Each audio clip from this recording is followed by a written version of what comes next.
ఒక సద్గురువుని ఎలా నమస్కారం చేయాలనేసి ఒక కీర్తనంగా దీంట్లో వచ్చి నేను సమర్పిస్తాను.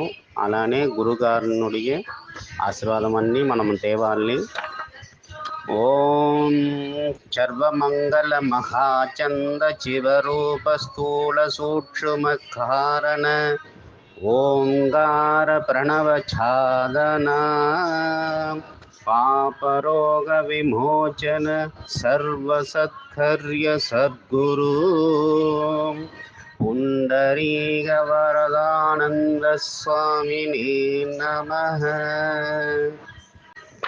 ఎందుకంటే ఈ స్తోత్రాన్ని నేను ఎందుకు దీంట్లో సమర్పిస్తున్నానంటే, సర్వమంగళం అంటే మన అందరికీ అన్ని సౌకర్యాలు అన్ని సంతోషాలు ఉండాలనేసి దేవుడి దగ్గర మనము ప్రార్థన చేసి కోరిక చేస్తున్నాము.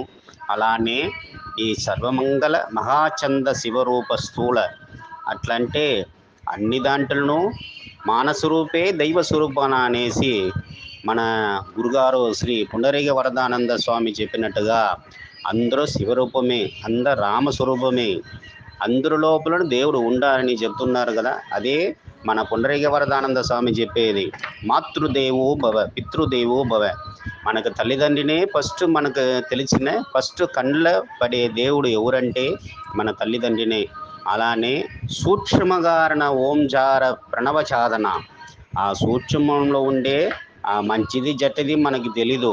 ఆ మంచిది చెడ్డదంతా మనకి వెలకరించి దీపంలాగా మనం మెలిరియాలంటే ఆ పాప రోగానిను, ఆ పాపరోగ విమోచన సర్వసత్కార్య, మన దానికి ఉండే ఆ పాప రోగాలన్నీ మనకి తొలకరించి ఆ దేవుడి దగ్గర మనము దగ్గర పోయి మనం అన్నీ సర్వమంగళము తీసుకొని మనము బాగా క్షేమంగా ఉండాలనేసి మన కోసము తల్లి తండ్రికి తర్వాత మన సద్గురు, మనం ఎవరిని మానసికంగా సద్గురుగా మనము తలుచుకొని ఉంటామో ఆయన పాదాలు మనము పడిపోతే ఆయన ఆశీర్వాదం చేసేటప్పుడు అన్ని చౌగారాలు అన్ని సర్వమంగళాలు అన్నీ మనకి తొలకరించి ఆ దీపం ఎట్లా ఒక ప్రకాశంగా మిలురుతుందో ఆ మరి మనము అందరూ వచ్చేసాము. మళ్ళా ఈ ప్రపంచంలో పుట్టిన మనము ఏమేమి చేయాలనేసి మనకి సద్గురు చెప్తున్నారు. దాన్ని విని అంత క్షేమ ధైర్యంగా ఆరోగ్యంగా ఉండాలనేసి అందరికీ ఇరవై దగ్గర వచ్చి ఆ దేవుడి దగ్గర ప్రార్థన చేసుకోండి.